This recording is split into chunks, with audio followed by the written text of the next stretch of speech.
All right. So now let us discuss what are the prerequisites for performance testing. Okay. So yesterday we discussed about different types of performance testing, right? And sorry, this testing. Let us discuss what is the importance of performance testing and what are the prerequisites for doing performance testing. Okay. And guys, those who missed the previous sessions, please go through. Are you going through those play recorded sessions, guys? Yes, sir. I had Yes, shared the yes. playlist URL and I am uploading the daily sessions regularly. Okay, except 19th July, all the sessions were uploaded till date. Right?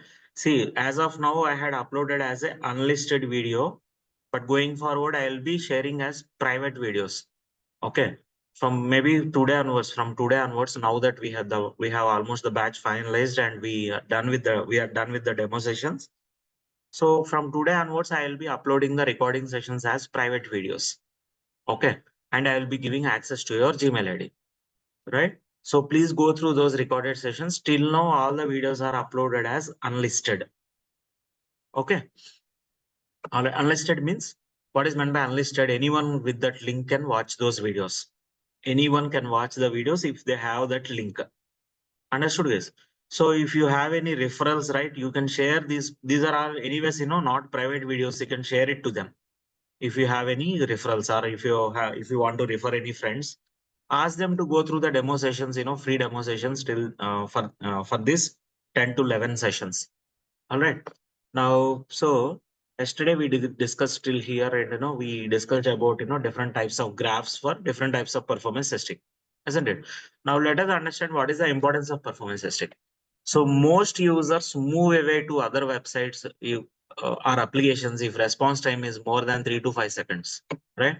If you take any web application or a mobile app, if the response time is more than 3 to 5 seconds or 3 to 4 seconds, most of the users move away to other websites or applications. Okay, someone told some US application, right? What is that? US visas. What is that? Do you remember that exactly? Someone mentioned about this application in one of the last sessions, isn't it? USCIS, sir. USCIS, huh? Yeah. Okay. It's new application for a visa. Okay, this also will be slower. Yeah, it will be slower and peak times, sir. Very slower. Okay. Yeah. Right. So, but there is no option there. You have to bear with that website. Right. Yeah, we have to wait for 1 to 2 hours for some time. Yeah. Okay. Right. But but that is not the story like if with e-commerce websites. For example, like one of the student told some website which sells beads actually, right? So beads and fashion. Huh? I don't remember the exact website actually. So there are some websites like this, where they sell these beads, right? And there are a lot of websites like this. So if any of these website is not slowing, not loading faster, right? Any of these they have a lot of competitors. They have a lot of competitors. But here, this USCIS, we cannot do anything. We can't do anything because we cannot move to other websites. But most of the e-commerce websites, most of the e-commerce websites are travel websites. If they are very slow, most of the users move away to other websites or other applications, isn't it? And there will be 4 to 5 billion business revenue loss due to poor application performance. You need not remember these numbers, but this is important. This is important one. And I should be having some email diagram like which shows like visitor bounce rates. 1 second, please. Maybe I kept in some other PPT. 1 second. I want to show you one diagram here, which shows you the visitor bounce rates. Let me explain what is that visitor bounce rate.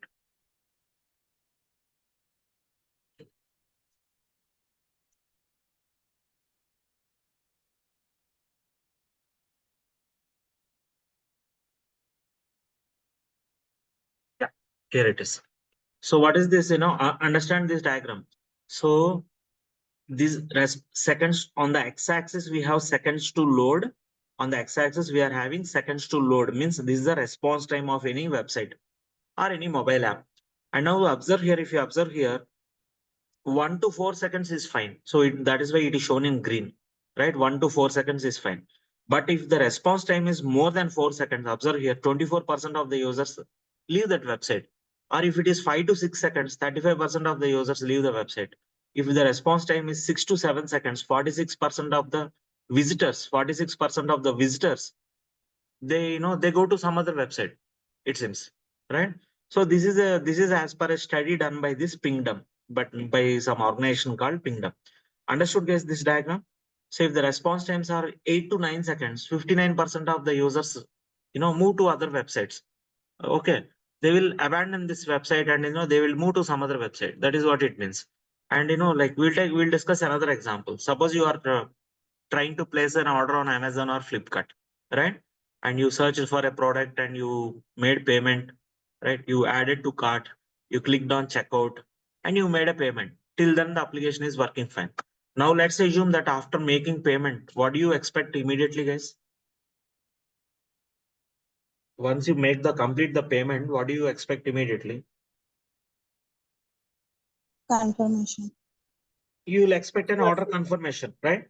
You will expect an order to see an order confirmation, isn't it? Suppose if now the website is not loading after making payment, then so you bought a costly phone. Let's say you bought an iPhone or similar product or a laptop, which is around 70 to 80,000, and like you are waiting for an order confirmation, and now the page is loading, and you are not getting the page. No, you waited for 1 or 2 minutes, or even 30 seconds also, for that matter, right? So, and you are not getting any confirmation. You have waited for 30 seconds, 1 minute, 1.5 minutes, 2 minutes, but you are not getting a confirmation. So next time when you want to buy any product, will you prefer that website? No, sir. No. Definitely not, right? So because you don't know whether his order is the payment amount is deducted from your account, but you are not receiving a confirmation, isn't it? You don't know whether you need to wait for confirmation or you need to place an order. Or suppose there is a sale and you bought a product in the sale. Now by the time like suppose if the order fails, right? If the order placing fails, by the time you get a confirmation that order has failed, the sale may be over, isn't it? So definitely, when next time when you want to buy a product, you'll definitely you don't prefer that website, at least, isn't it? So most of the users move away to other websites. Now what happens is this business loses this one customer, and that business goes to the competitor, isn't it? That business goes to the competitor. Yes or no, guys? See, for that matter, like actually, my current April batch was still running actually, right? So I'm supposed to start this batch after that actually, right? But why I had started, is so you'll not wait for, see, you'll wait for, like 1 week or 2 weeks for the batch to be started. If it is taking too much of delay, definitely like one will not wait for months together, isn't it? My April batch was still running, and actually, like, like this is your batch is replacement for this batch actually, right? So, and like, see, you can see here, like it is actually why it is still continuing is it is supposed to be completed in 80 hours, but we had added some additional concepts from the current batch. One additional application was added, and mobile performance testing also added. Okay, one mobile performance, I mean, we added that mobile performance testing as well. So that is why this batch got extended. This batch got extended than normal. And there are this will be completed with 30th case. I think I had explained yesterday, isn't it? Now like that is why I had to start this morning batch, and we are changing the timings. There will be change in the timings, isn't it? Now, so because what happens, if it gets delayed too much, batch get delayed too much, so you'll some of you may be moving to other, looking for other options at least, isn't it? Yes or no, guys? Of course, Yes. some people wait for 1 month. There are some people who wait for even a month also. But some people, I'm saying some people may look for other options at least, right? And then there will be, so obviously it will be loss to the business. We lose the customer, and not only that, we will actually, like that business goes to the competitor. Obviously, the competitor becomes strong, isn't it? Right? Yes. And yeah, and Inadequate performance can adversely impact the revenue by up to 10% as per a research done by Aberdeen. And business performance, you need not remember all these numbers, guys, but understand the importance of performance testing. So if someone asks you what is the importance of performance testing, you should be able to explain, such data points, few of such data points. Okay. So if the response times are, remember this one, if the response times are more than 3 to 4 seconds, most of the visitors of the website move to some other website, right? Or they leave this website if the response time is more than 3 to 4 seconds, right? So just remember those numbers. You remember, that is enough. And there will be loss of business and loss of revenue. And any additional second of waiting on a website significantly impacts customer satisfaction and visitor conversions, right? Any significant second of waiting on a website significantly impacts the customer satisfaction and visitor conversion. And page viewers with conversion rate and customer satisfaction drops 11, 7, and 16% respectively. Again, you need not remember these numbers. Only this is important. Please remember this. Okay. Out of all these, those who are not speaking, can you please mute yourself? Okay. So Sarath. Okay. Now, understood, guys, what is the importance of performance testing?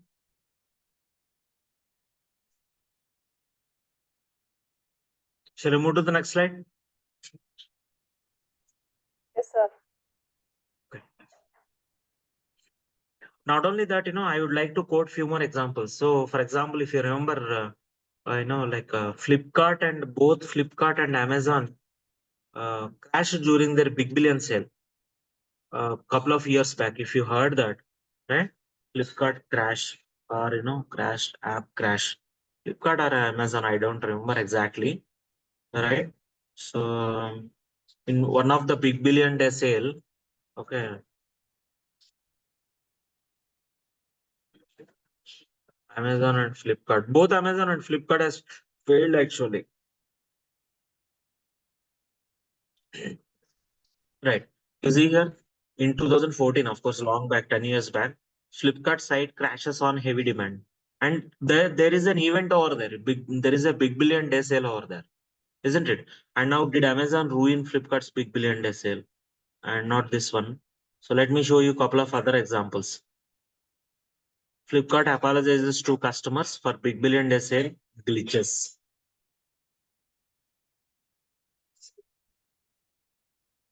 And will Amazon crash? See here, this incident happened in 2014, right? I think it has failed miserably. And, whenever there is a Big Billion Day sale, these kind of incidents should not happen, isn't it? So Flipkart kicked off its Big Billion Day campaign on the day Amazon's founder left. Jeff Bezos came calling in Bangalore. And it has to apologize to its customers, isn't it? It has to apologize to its customers, right? And not only that, they will lose lots of business. See, observe here, they got a 500 internal server error. Remember this. 500 internal server error means some issue on the server side, some issue on the, is it clearly visible or should I zoom in? There is some issue on the website and their website, this Flipkart website has crashed, right? And now, so what does most of the users do then in that case? If your Flipkart is not working, there is some sale going on, right? There is some, maybe there is some occasion or a festival, right? And they had announced a Big Billion Day sale, right? And now, like, what will customers do now, guys? If you are there in that place, what will you do? If one of the e-commerce application is not working, right? Definitely you look for other options, right? You will go to Amazon, right? Or no? You will simply wait for that Flipkart to come back. Definitely you look for at least other option, isn't it? Definitely Yes, you sir. will go to Amazon or their competitor. Now, not only Flipkart loses business here, but their competitors will become strong, isn't it? So this is the importance of performance testing. And now let us move to the prerequisites of performance testing. Let us understand what are the prerequisites for doing performance testing. Means if you want to do performance testing, what are the preconditions or prerequisites? First and foremost one is a stable build with no major functional defects, right? Yesterday we discussed that. So every sprint, developers will be adding some new feature and or some bug fixes will be done or some new APIs will be added, some new pages will be added, etc. And now there should not be any major functional defects in that application. If you want to do performance testing, there should not be any major functional defects. What is meant by major functional defects? What are major functional defects and what are minor functional defects? Okay, let me explain. Suppose if you have an net banking application, and I think we had discussed already that what are the critical business flows of the application, isn't it? If you have a net banking application or a travel application, we had discussed what are the critical business flows, right? For example, for a travel application, booking ticket is a major business flow, right? Booking a ticket is a major business flow, yes or no? Yes, right. And now suppose that if that is not working, there is no point of doing performance testing for that application, right? If ticket booking functionality is not working, does it make any sense to do performance testing for for any travel application? No. Obviously no, right? So because this is a critical business flow, if that itself is not working, there is no point in doing performance testing. So one of the prerequisites is there should be no major functional defects. And performance testing environment should be identical to production. What is the meaning of this? Performance testing environment, it is also called as test environment or engineering environment, right? And it should be identical to production environment. What does that mean? What do you mean by identical to production? Anyone? Some of you may be knowing this, and I think some of you may be knowing this. Yes. Prod like environment. What is it? Prod like environment, right? So what does that mean? See, suppose this is your production environment. Suppose this is the production environment of any application, which is having 3 web servers, 4 app servers, and three database servers. And now your test environment also should be having same number of servers, same number of same configurations, same load balancer algorithm, right? By the way, what is a load balancer? Any guess what is a load balancer? The name itself implies actually. What is meant by a load balancer? Balance the server, sir. It balances the load or it distributes the load across all the servers. See, observe here. Whenever a user making a request, suppose, thousands of users are accessing any application like IRCTC or ICICIbank.com, right? Using different browsers. Now, and assume that there are 3 web servers for, let me go to slideshow mode. Assume that there are 3 web servers for ICICI Bank website, net banking website. And now thousands of users or lakhs of users are accessing the application. Now the user load should be distributed equally among all the servers, isn't it? Thousands of users are accessing the application and the user load, all the thousands of user load should not go to a single server, but it should be distributed across the different servers, right? That is the job of a load balancer. Okay, we'll discuss the different load balancer algorithms later on. There are a couple of load balancer algorithms, out of which round robin is one of the famous one, or least recently used. There are a lot of load balancer algorithms. We'll discuss that later, right? But you got an idea, basic idea about what is a load balancer, right? Or no? Yes or no, guys? Okay, sir. Right. Now, suppose this is your production environment. See, why move 3 web servers? Why do we have 3 web servers here?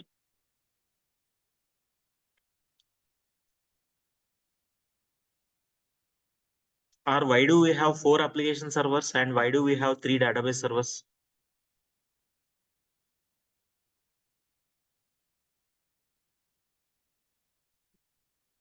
Anyone?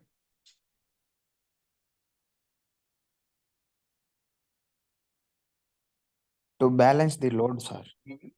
Yeah, to cater to the load, to cater to the user load, or to support the user load. See, for example, why do you have 10 cache counters in DMART? Yes. You'll have 8 to 10 cache counters in DMART. Yes, What is sir. the reason for that? Obviously, for a DMART kind of business, 1 cache counter won't be sufficient, isn't it? Sir.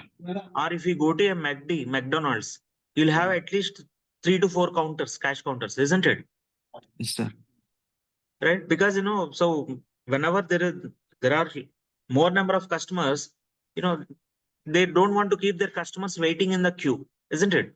So if the queue is too much, customer will go to some other shop or some other outlet, isn't it? So that is why if one server is not sufficient, they will add more servers to the application. They will add more servers to cater to the user load, isn't it? Now when there is more than one server, there should be some component which will distribute the user load across all the servers equally, and that is the job of a load balancer. Now assume that suppose IRCDC, assume that this is IRCDC application architecture where it has 3 web servers, 4 app servers, and 3 database servers, right? And now there are thousands or lakhs of users. You know how many people book ticket on IRCTC daily? Per day, like 20 lakh tickets will be booked on IRCTC, it seems. 20 lakh tickets per day. Okay. And 20 lakh tickets are getting booked means like how many users will be accessing IRCTC website per day? Suppose if we take, each user books 2 tickets at least on an average, right? There will be 10 lakh users who will be using the website, right?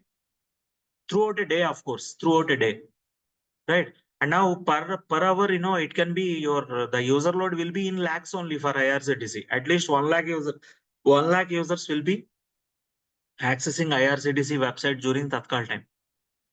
Okay. 1 lakh users throughout the country will be accessing the website. Now, if 1 lakh users are accessing the website, will one web server will be sufficient? No. Suppose if that web server crashes, suppose there is a RAM issue or there is a CPU issue or there is a some other network card interface issue on that server. Now the whole application will be down, right? If there is only one web server, the whole application will be down. Yes or no? Your application will not work if one of the server is down. But if there are 2 servers or 3 servers, what happens? Even though one server is down, the other servers will be working. The other web servers will be working. User load will go to the server which is working. Understood, guys? Suppose there are 8 to 10 cache counters let's take DMart. Let's take DMart example, and where we have 8 to 10 cache counters. Suppose one of the person is not feeling well and he is down, right? And obviously the other cache counters will take that load, yes or no? Or there is some technical glitch with one cache counter. Suppose in one machine is not responding. Now what happens, guys? That that cache counter will be closed and that load will go to the other cache counters. Yes or no? That those users will go to the other cache counters. Yes or no? Yes. Right.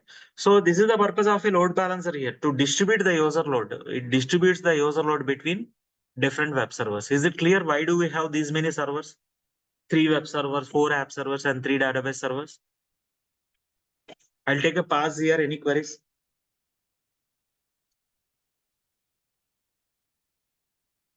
Any idea what is web server, what is app server, DB server?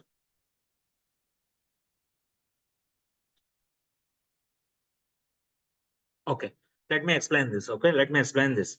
So what is a web server, what is an application server, and what is database server? And observe here, we have 3 web servers and 4 app servers. When there are 3 web servers, why not 3 app servers? Why do we have 4 app servers? Let us understand that. So basically, what is a web server? First, let us understand what is a web server. Okay. So web server is a software. When you say web server, it is a software or a web server.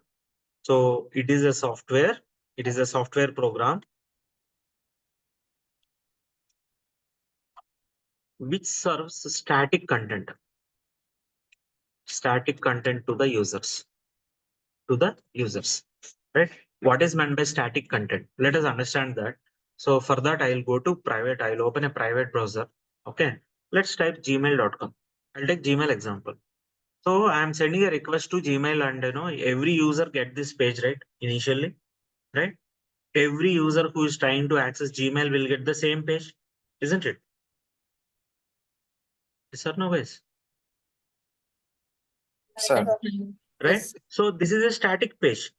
Every user sees the same page. Every user from this region or from sees the same page. So this is called a static page.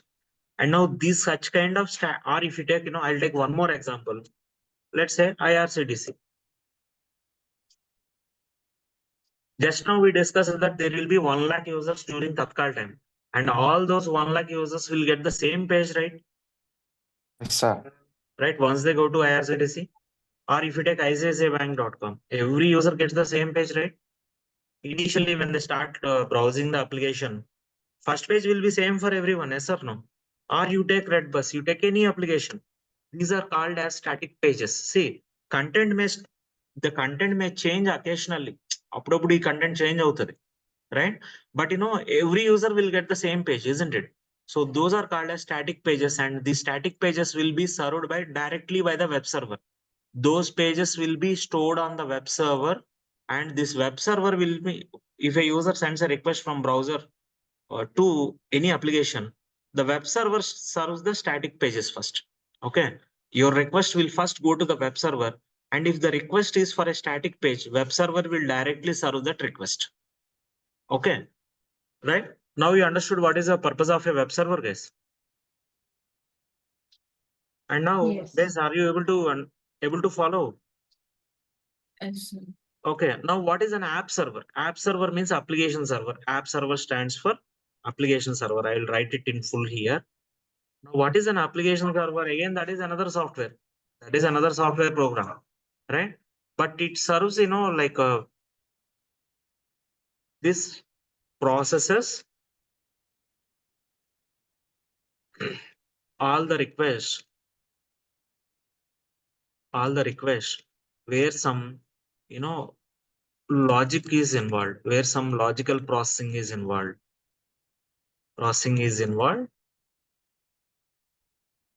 Sure. And dynamic content also. It serves dynamic content. Okay, what do you mean by dynamic content? Let's say, for example, once you are on this Gmail page, so you will enter your email ID and password and you log into your Gmail, right? Now, if you log in, it should show your inbox, and if I log in, it should show my inbox. Yes or no? Right? Yes, sir. So now this is dynamic content, right? Based on the user, the content will change. And again, for me also, today, if I logged in, it will show some emails. Tomorrow, if I log in, it will show, some tomorrow's emails, isn't it? So this content is dynamic content, yes or no? Right? Or else, so this is about Gmail example. Now let us discuss other examples. For example, you went to Redbus application, and you are searching for buses between Hyderabad to Bangalore. Let's say you are searching for buses between Hyderabad to Bangalore for tomorrow's date. You click on search buses and you get some output, right? It processed your request, and it is showing some output, isn't it? Now this output will change, suppose after 1 hour, if you do the same search,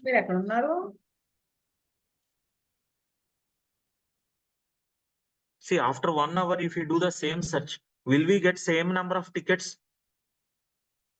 Will same number of tickets will be available? No, Right? sir. So this is the dynamic content, right? So this, guys, I'm muting everyone. So if you have any queries, please unmute yourself, guys. How to unmute is like, Zoom meeting. When you are on Zoom meeting, if you want to temporarily unmute, press and hold the space bar. Press and hold the space bar on your keyboard. Can you please try it now? Please do it once. Press and hold the space bar. Then you will be temporarily unmuted. Can you please do that, everyone? Okay. And once you are done, release the space bar. That's it. Okay. Now coming back to this. Now this is dynamic content, right, guys? Yes or no? Yes.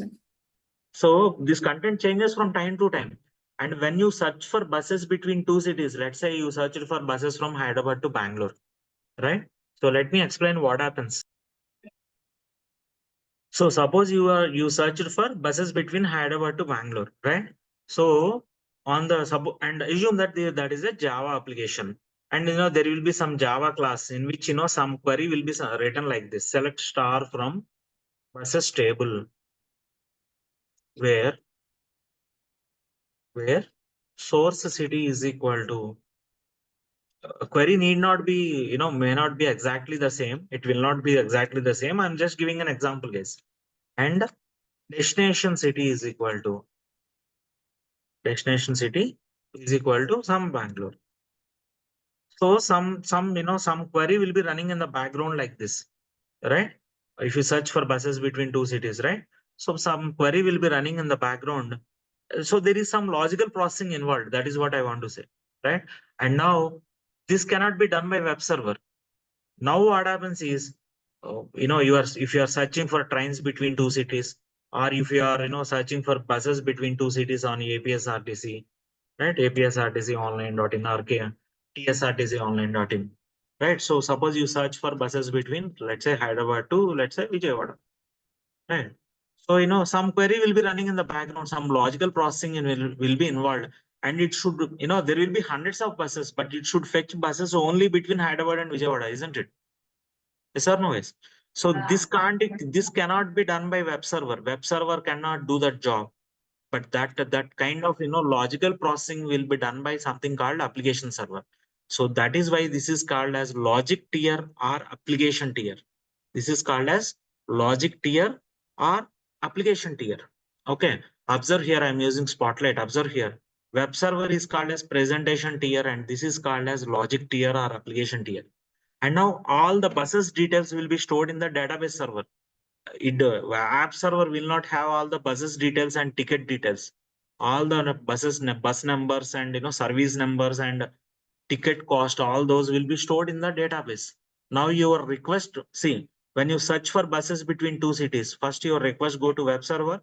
Web server understands that the request is for some dynamic content, so it cannot help you. So that request will be sent to application server, and application server can process that request, but it has to fetch some data from the database. So your request will go to database server. Database server, some query will be run in the background like this, right? Some SQL query will be run like this, and it will fetch all the buses from Hyderabad to Bangalore. And now the response comes from database server to application server. Application server sends that response to web server, and web server finally shows us the output like this. Web server finally shows the output like this. Clear, guys? Again, at the end of the day, or at the end of the request, web server only sends that response. That is why web server is called as presentation tier. That should be pronounced as tier. Okay. So if you get any new word for pronunciation, right? So just simply search for, type the word followed by pronunciation. Okay. It should be pronounced as tier. Okay. It should not be pronounced as tire. Tire is a wrong pronunciation. It should be pronounced as tier. Okay. Any queries? I'll take a pass here. Any queries? Okay. Web server and thin client server. No. See, we'll discuss about that later. Web-based applications are called as thin client applications. Understand the concept. See, why it is called as thin client? Whatever applications which are accessible from a browser, those are called as thin client applications. Okay, because we don't install anything for that. See, for example, if you want to access IRCTC, are we installing anything additionally for that? Specifically for IRCTC? No, right? We did not install Firefox for IRCTC alone.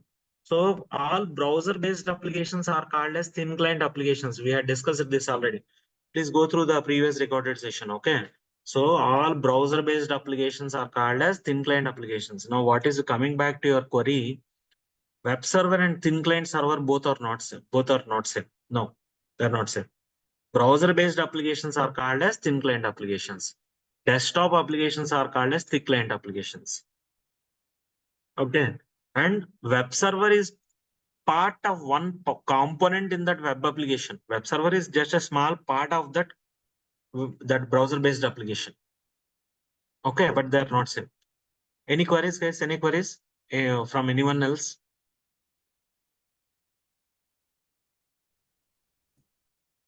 Sir, web server, you're saying that it was the static, right? Means it displays the home page, sir. Correct. Okay. And we are Is- performing some logical See, operations it displays on home, the. it can display home page and logout page also. Usually logout page also will be same for every user, right? Yes, yes, yes. Yeah. So it serves all the static pages, not only home page, right? Mm. So see, for example, I'll tell you some example, one more example. Suppose you go to this website, advantageonlineshopping.com. This home page will be same for every user, isn't it? So this is a static page. Let the page load. This is a static page. Now, again, if you click on this sign up now, again, this is also static page, right? And suppose if you click on create new account, again, this is also a static page. Every user will get the same page, yes or no? So not only home page, there will be some other static pages. Is it clear? Is the point clear, guys? Yes, sir, clear. Huh. The operation performing on the static base will go to the app server. These static pages will be served by the web server. Yes. All these static pages will be served by the web server itself. So ప్రతి request to application server కి వెళ్ళదు. Okay. Or every request cannot be served by web server alone, right? Depending on your request, the request will be processed by web app or DB.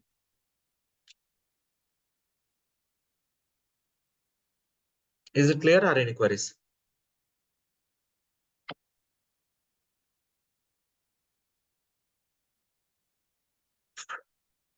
Okay, I'm taking your silence as no. Let's move on to the next one. Now if you see here, we'll discuss prerequisites. We'll discuss that, guys. Okay. So we can discuss that later also. But you need to understand this architecture. What is a web server? What is app server, database server, and what is HTML, CSS, and JavaScript. Okay. So to understand that, let me go to this Amazon application again. Okay, hold on. So let me close this. Let me open a new browser. And let us say, so you go to Amazon page. Now, this is static page and it will be served by web server itself, right? The home page will be a static page and it will be served by web server. And now, what is this static page made up of? Observe here, if you right click on view page source, there will be an option called view page source. Okay, view page source. If you see here, this page is made up of HTML code, isn't it? Some HTML code, and then there will be some CSS files like this. You see here, there are lot of CSS files. You see, there are 85 occurrences of this CSS, right? And not only that, this page is made up of JavaScript as well. There will be some JavaScript code as well. Understood, guys? So this front end of the application is mostly made up of HTML, CSS, and JavaScript, right? This presentation layer is made up of HTML, CSS, and JavaScript. Okay. See, HTML, CSS, and JavaScript. These all make a presentation layer. Okay. Or that presentation layer is developed using HTML, CSS, and JavaScript. Of course, right now there are a lot of newer technologies, right? So, but usually most of the websites are made up of HTML, CSS, and JavaScript. And then this logic layer, the second layer, which is application tier or logic layer, it will be developed using any of the programming languages like Java, .NET, or Python, or PHP, or etc. This logic layer or application layer will be developed using any programming language like Java or Python, PHP, .NET. 60 to 70% of the applications are developed in Java, right? Because Java is platform independent. Java is most robust and it is so powerful, and Java is existing there from many years, isn't it? So 60 to 70% of the applications are developed using Java programming language. Not only that, it can be also be developed using Python or PHP or .NET also, right? And the database layer will be made up of, database layer can be made up of any of these databases. It can be a MySQL or PostgreSQL or Microsoft SQL. Okay, there are there are different databases in the market. So like MySQL, Oracle database, Microsoft SQL Server, PostgreSQL, etc. Right? And MySQL is an open source database. MySQL is a open source. What is meant by open source? MySQL is an open source database. Popular open source database means it is free to use for anyone. Source code is available for anyone. Not only that, it is a free tool. MySQL is a free tool, right? Whereas Oracle is a licensed one, isn't it? Oracle database is a licensed one. Oracle is a license. Oracle and Microsoft SQL. Both are different, guys. Please understand, remember here, MySQL is an open source database, whereas there is something else called Microsoft SQL. These are licensed databases. Means you need to purchase license to use them. Licensed tools, right? Now, this database layer can be containing any of these databases like Oracle or MySQL or Microsoft SQL or PostgreSQL, right? And now previously we used to have only web browsers, but right now we are also having, most of the users are using mobile browsers as well, isn't it? With more and more smartphones in the market, right? So we have mobile browsers as well, right? So one more layer got added here. Previously it was called as 3-tier. This is called as 3-tier architecture, and we should call this as n-tier architecture, because along with browser, we got mobile web browser as well. One more layer got added here with smartphones, isn't it? So this is called as n-tier architecture. We can call it as n-tier architecture. And now each of these layers will be made up of these different languages, right? HTML, CSS, and JavaScript. Now, what is the purpose of HTML, guys? What is the purpose of HTML? What is the purpose of HTML? Suppose, see, if you take Amazon example, you have a search box in the middle of the page, right? So this will be written in some HTML code, or you have some, search button, right? You have a search button or search option. This will be developed using HTML code, or you have a submit button, you have a login button. So all those will be developed using HTML language. Okay. And now that is all the elements, page elements will be defined. Okay. Let me write it down here. There are different web page components. There are different web page components. Means web page component means, what is the meaning of a component? I think we discussed yesterday or day before yesterday. What is the meaning of a component? Small part of an Part of something. Say small part of something is called as a component. Now, what is a web page made up of? HTML, CSS, JavaScript. JavaScript, right? So, and there will be some images also, right? Some images. Yes or no? There will be a lot of any page will contain some images, isn't it? So image, and again that images can be in different formats. What are the different image formats? PNG. PNG, JPG, JPG or JPEG. Both are same. JPEG. Next, any other formats that you know? You know some other formats also.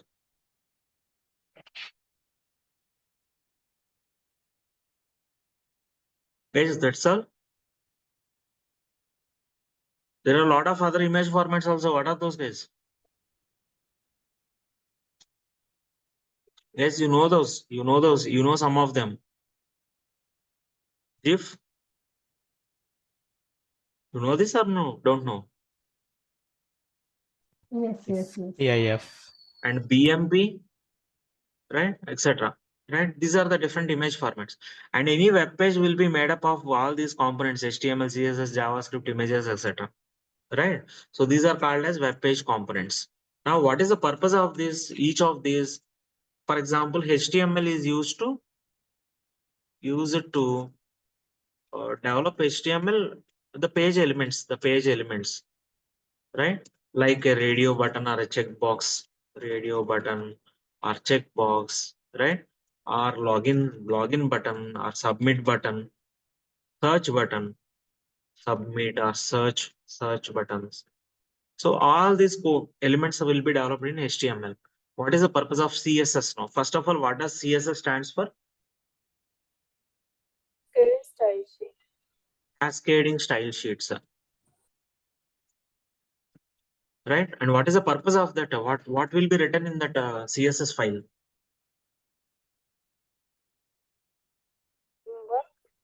What is it? Data. Okay. Let me explain. The layout of the page will be defined in CSS files. Defined in CSS files. What is meant by layout? See, for example, if you take Amazon, Like boxes. the search box will be always in the top center, isn't it? Yes or no? The search box will be product search box will be always in the top center.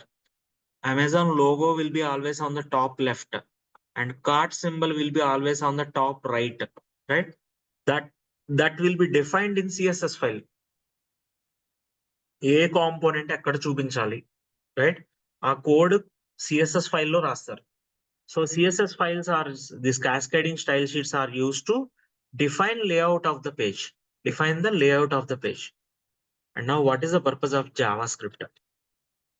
What is the purpose of JavaScript? Anyone? Okay, so let me explain. JavaScript will be used mostly for client-side validations. There are different other purposes also. We will discuss that later. But JavaScript, the main purpose of JavaScript is client-side validations.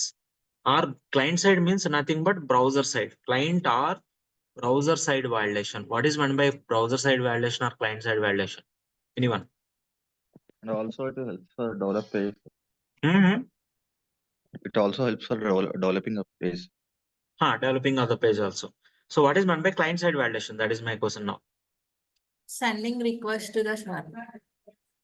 Oh, sending request to the server.